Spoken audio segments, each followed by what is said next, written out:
Ya de la semana, en detalle. Y el segundo vamos a hablar de Purim, que viene en 2 semanas. Primero empecemos con la parashá de esta semana. La parashá Pekudé es una contaduría de todo el dinero, la plata, el oro, que fue donado para hacer el tabernáculo. Y Moshe Rabbeinu le da al pueblo de Israel una contaduría, que es cuándo se recaudó y qué se hizo en cada cosa. Es algún milagro muy grande, que de toda la plata que se recaudó, todo fue usado, hasta el último centavo. Es decir, que el Dios es evidentemente una prueba de que eso venía de Dios, que la cantidad que era necesaria para hacer el tabernáculo es exactamente lo que dio la gente. E incluso la gente quería dar más, y en un momento dijeron, no demos más porque no, hay mucho. ¿Cómo sabían que era mucho? Era diseñado por Dios. Dios sabía qué es lo que necesitaba el pueblo, y exactamente en ese momento se les ocurrió a la gente parar las donaciones, y las donaciones sufrieron. No era necesario hacer una recaudación extra, ni quedó nada de lo que se recaudó. ¿Por qué Moshe Rabbeinu da una contaduría? ¿Por qué tiene que contar a la gente? ¿Por qué? ¿Cuánto se gastó? ¿No teníamos confianza en Moshe? Moshe, que era una persona tan santa, tan sagrada. Aquí aprendemos una lección muy importante, que aunque es cierto que la gente tenía confianza en Moshe, siempre hay una duda. ¿Cómo sabemos que por ahí algo pasó que no era exactamente como debía ser? La gente siempre tiene una sospecha, siempre tiene un poquito de miedo. Entonces Moshe quiso reconocer que es necesario no solamente ser honesto, pero también aparecer honesto con la otra gente también. Dice, hay una historia muy linda, cuando las tribus estaban entrando a la tierra de Israel.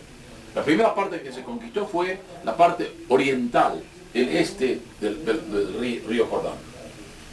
Las tribus de Reubén y Gad, y medio de Menashe, vinieron a Moshe Rabbeinu y le dijeron, nos gusta mucho esta parte de la tierra, ¿por qué no nos das a nosotros esta tierra? Y Moshe le dijo a ellos, pero ¿cómo? Nosotros tenemos que ahora conquistar la otra parte del Jordán para el pueblo de Israel. Ustedes van a estar sentados aquí y gozar de esta tierra que conquistamos todos juntos, y ustedes van a dejar que los otros vayan a conquistar el resto de la tierra. No es justo. Entonces hicieron un arreglo y les dijeron, no, nosotros vamos a dejar acá nuestras familias, pero nosotros vamos a ir para luchar con el resto del pueblo para conquistar el otro lado del Jordán. Y ahí dice la Torá, entonces Moshe Rabbeinu dice, hagan así, y de ese modo estarán inocentes, o están puros delante de Dios y delante de Israel. ¿Qué quiere decir delante de Dios y delante de Israel? Ahí los rabinos aprendemos una cosa importante, que no es suficiente ser honesto con respecto a Dios, que Dios sabe que somos honestos. Tenemos que trabajar de una cierta forma que la gente alrededor nuestra también crea y se dé cuenta que somos honestos. Por eso que cuando Moshe Rabbeinu dio la cuenta de lo que se gastó en el templo, él estaba haciendo la misma idea. No era suficiente que la gente confiara que él sabía que era honesto. Con respecto a Dios, él no había robado nada. Pero él quería también que toda la gente también pensara así. Dice en el libro de los Proverbios, encuentra gracia en los ojos de Dios y en los ojos de los hombres, de los seres humanos. ¿Por qué? Si ya tenemos gracia en los ojos de Dios, ¿no es suficiente? No, porque a veces hay gente que necesita saber que usted es honesto también. Y para eso necesita ser transparente y mostrar lo que gastó. ¿Sí? Aquí tengo una pregunta, porque hay veces que por más que uno hace eso, siempre hay quien juzga lo que ve, porque tal vez no ve más allá. Entonces, por más que uno sea correcto y alguien que está pensando, ah, no, es que está haciendo algo incorrecto. Bueno, muy importante, ¿cierto? Nosotros tenemos que actuar de una forma que también aparezca honesta con respecto a la gente, ser transparentes, estar bien, mostrar las cosas que se pueden mostrar. Pero siempre va a haber alguna persona que va a tener unas dudas, ciertas dudas, y entonces no tenemos que estar al extremo. En alguna parte uno tiene que trabajar con gente que es inteligente y que tiene cerebro. Gente que es mala, gente que tiene malos prejuicios, eso nunca se puede satisfacer. Entonces hay un límite a la transparencia, pero uno tiene que hacer el esfuerzo de todos modos. La misma idea ocurre con nosotros con respecto a las leyes, por ejemplo, de la conducta de un judío. No es suficiente actuar bien, por ejemplo, con respecto a las leyes de Shabbat. Hay un concepto que se llama Marit Ain. No se puede hacer algo que aunque esté bien, correcto, parezca que está mal. ¿Entienden? Por ejemplo, yo voy a poner en Shabbat un pedazo de carne que está totalmente cocinado. Lo pongo en una olla que está en el fuego para que se caliente. Una persona que me ve haciendo esto no sabe que la carne estaba cocinada. Y él cree que yo estoy cocinando en Shabbat. Eso no se puede hacer. La Marit Ain. Uno tiene que preocuparse de la apariencia, que yo parezco que estoy cocinando. Entonces, ¿qué debo hacer? Debo hacerlo de una forma que no parezca que estoy cocinando. Por ejemplo, muchas posibilidades, ponerlo la olla, no adentro de la olla, sino arriba de la olla, o que está caliente, o un pedazo de papel aluminio, que no parezca que estoy cocinando, evidentemente está haciendo calentando. Muy importante, ¿por qué tenemos que preocuparnos de lo que piensa la gente? Porque todo lo que hacemos nosotros tiene un efecto sobre otras personas. Nuestras acciones, buenas o malas, influyen en la otra persona. Entonces, cuando hacemos algo que parece que está mal, estamos hiriendo, estamos dando estímulo a la otra gente que puedan hacer ellos también lo mismo. Usted ve a una persona cocinando el Shabbat, yo puedo también cocinar el Shabbat. Usted ve a una persona que parece que está robando, yo también quiero robar. Entonces, la apariencia, aunque el acto sea correcto, si la apariencia es mala, es un pecado hacerlo, porque aunque usted no esté pecando, está ayudando a la otra persona que vaya a pecar.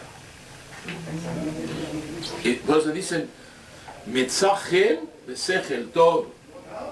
Proverbios dice, encuentra gracia y buena vista en los ojos de Dios y del hombre. Hay que ser la voz. En otra parte de la parashá vemos una historia muy importante.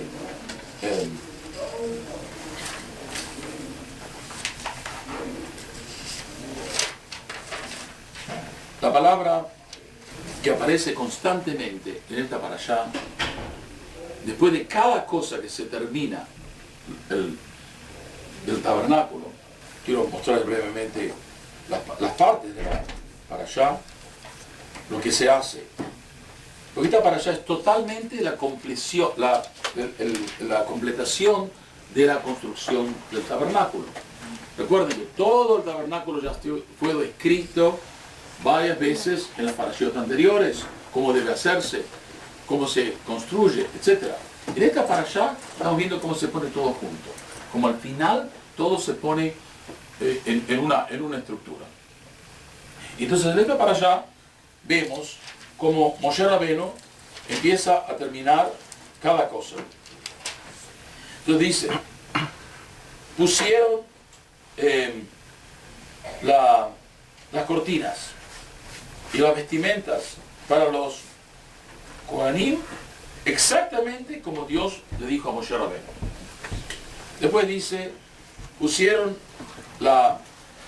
el pectoral con las piedras exactamente como Dios le dijo a Moshe Rabbeinu. Y después le pusieron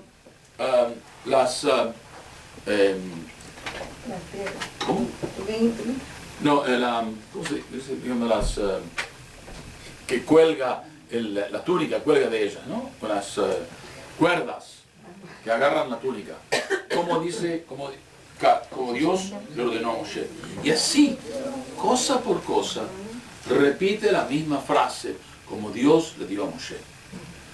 Entonces todos los rabinos, todos los comentaristas preguntan, ¿por qué es necesario decirlo tantas veces? En primer lugar, ¿alguna duda que Moshe lo iba a hacer como lo iba a hacer como Dios le dio? Por supuesto que lo iba a hacer. No hay ninguna duda de esto. ¿Por qué repite la Torah tanto como Dios le dio a Moshe? Le dijo a Moshe. Lo hizo exactamente como lo hizo Moshe. Entonces quiero recordarles que cuando Dios nos permitió hacer el tabernáculo, Él no quiso que nosotros hiciéramos como nosotros queremos hacerlo. Porque no sabemos exactamente cómo hacer algo que realmente tenga una duración. Nosotros tenemos muchos gustos diferentes. En una generación nos gusta una cosa, la próxima generación le gusta otra cosa. Si hacemos lo que le gusta a una generación, ya puede ser que no sea útil para la próxima generación. Cada generación tendrá su propio esquema, sus propios gustos. Dios sabe lo que el ser humano necesita, aunque nosotros no lo sabemos. Entonces, Dios nos enseña en esta parashá que si uno quiere tener algo que dura, tiene que hacerlo como Dios lo quiere, siguiendo la voluntad de Dios. De nuestra razón humana no puede entender la eternidad, no puede entender el infinito. Nosotros somos limitados. Y si queremos hacer algo que está bien, que va a durar por mucho tiempo, tenemos que hacerlo como Dios lo dijo. Otra forma de explicarlo es que la moralidad, lo que es moral, nosotros no podemos crear nuestra propia moralidad. Porque la moralidad debe ser algo superior a nosotros. Imagínense ustedes, por ejemplo, que una sociedad que no tiene a Dios crea una moralidad de ellos. Esa moralidad puede ser una cosa atroz. Por ejemplo, los alemanes crearon una moralidad donde era inmoral tener, por ejemplo, un niño que no es perfecto, la eutanasia. O era inmoral dejar a viejos que vivieran muchos años. Por supuesto que era inmoral que un judío tuviera niños o que viviera. Entonces para ellos era moral. Todas estas cosas que hicieron eran horribles. Era la moralidad de ellos. Y al contrario, lo que nosotros llamamos la moral se parecía a la inmoralidad para ellos. Por supuesto que ese tipo de esquema nunca va a caminar. Pero un ser humano puede crear una moralidad que es totalmente errónea si lo piensa solamente de su cabeza. Entonces, ¿cómo podemos crear una moralidad? ¿Cómo podemos vivir una vida moral? Solamente si adquirimos un código que fue escrito o dado por una autoridad más grande. Dios. Sin Dios no hay una moralidad que pueda durar. Cada generación puede crear su propia moralidad, nunca va a durar. La moralidad que viene, nosotros tenemos que... Por eso dice la Torá, como Dios le dijo a Moshe, que cada cosa tenía que ser exactamente como Dios lo había dado. Y esto nos muestra a nosotros que nuestra razón tiene límites.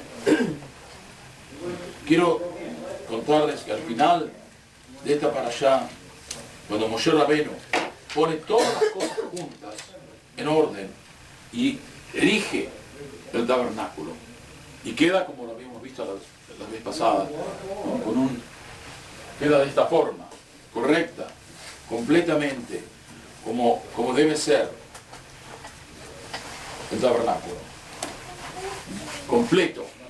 Una vez que Moshe Rabbeinu pone este tabernáculo en su lugar, con todo perfecto, las paredes de alrededor, el altar, la parte abierta, la parte cubierta adentro que tenía el candelabro, el incenso y la mesa del pan, que es esta mesa.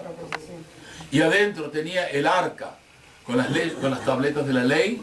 Una vez que todo está terminado, como Dios le dijo a Moshe Rabbeinu que lo hiciera exactamente sin ningún cambio, ninguna alteración, dice la Torá una cosa muy importante. Dice que en ese momento vino la nube, cubrió la parte cubierta del tabernáculo, y la gloria de Dios llenó el tabernáculo. Eso nos enseña algo muy lindo. Cuando hacemos las cosas como Dios lo quiere, la gloria de Dios entra en nosotros. La gloria no va a entrar si hacemos lo que nosotros queremos. Si hacemos nuestra voluntad, si ponemos nuestra voluntad delante de la voluntad de Dios, no vamos a poder tener la gloria de Dios. No va a venir.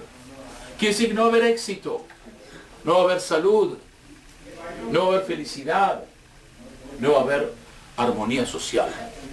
Todo esto tiene que ser como Dios lo hizo. Eso es el final de este capítulo.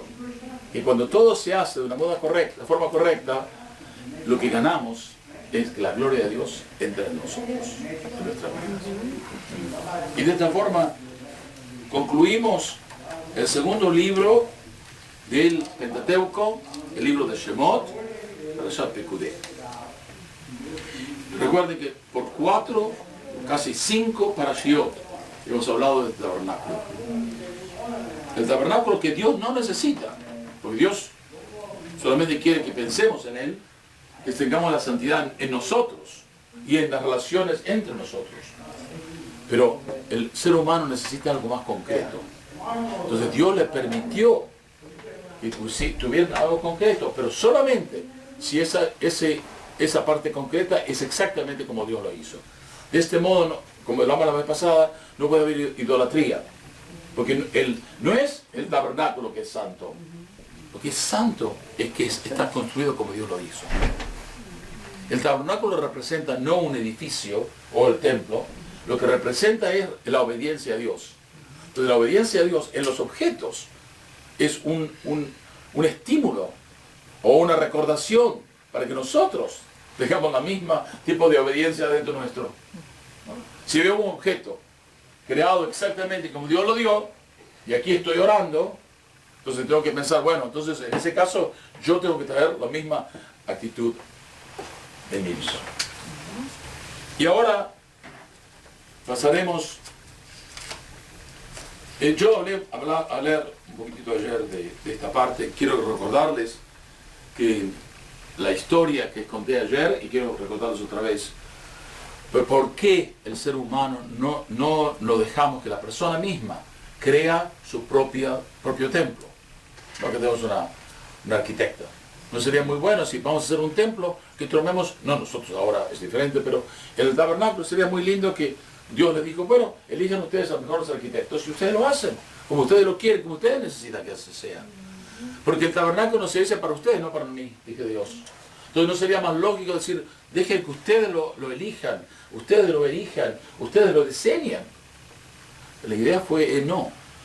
Y para explicar por qué no se hace así, el rabino Yehuda Halevi, ¿recuerdan? El filósofo y médico de la Edad Media en España, que escribió el Kuzari, que vamos a hablar en esto un poquito más tarde.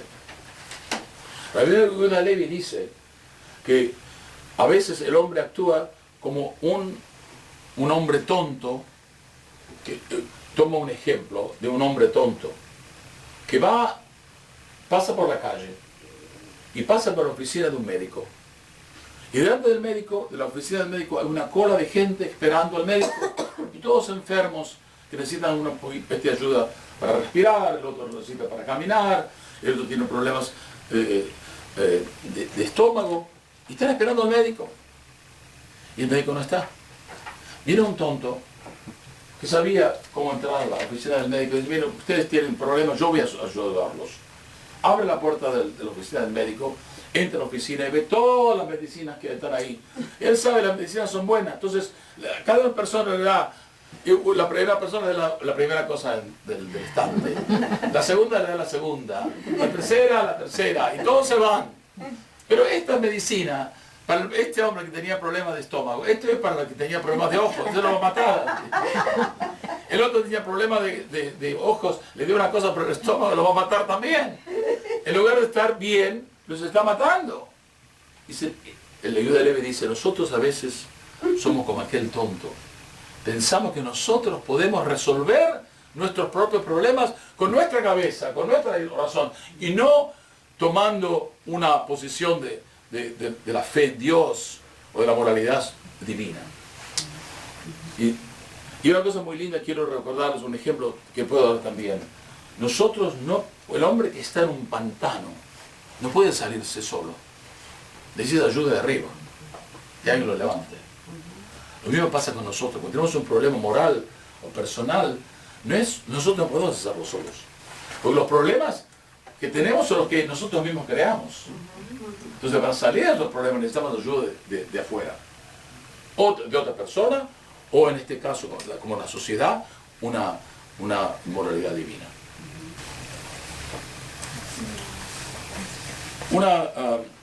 Un comentario más con respecto al Aarón. El primero que dice que Moshe Rabbeinu terminó el trabajo del tabernáculo. Y los rabinos preguntan, ¿pero qué hizo Moshe? Lo único que hizo Moshe fue ponerlo todo junto. Había muchos que trabajaron en el tabernáculo. ¿Por qué dice la Torah que lo hizo Moshe? Y ahí aprendemos una lección muy importante, que la mitzvah o el acto bueno se atribuye al que lo termina. Aunque otra persona, vos empezaste a hacer algo bueno, pero no lo terminaste. Bueno, entonces no se dice que lo hiciste. Pero aquel que viene y termina lo que va a hacer, esa es la persona que merece el mérito. Aprendemos que es muy importante. Es fácil empezar, continuar y terminar. Requiere mucho más esfuerzo y ese toma el mérito. Por eso que le damos a Moshe Rabbeinu. Le decimos, él hizo el tabernáculo, porque lo terminó. Y ahí aprendemos el principio. La mitzvah se atribuye a aquel que la termina, aunque no la haya empezado.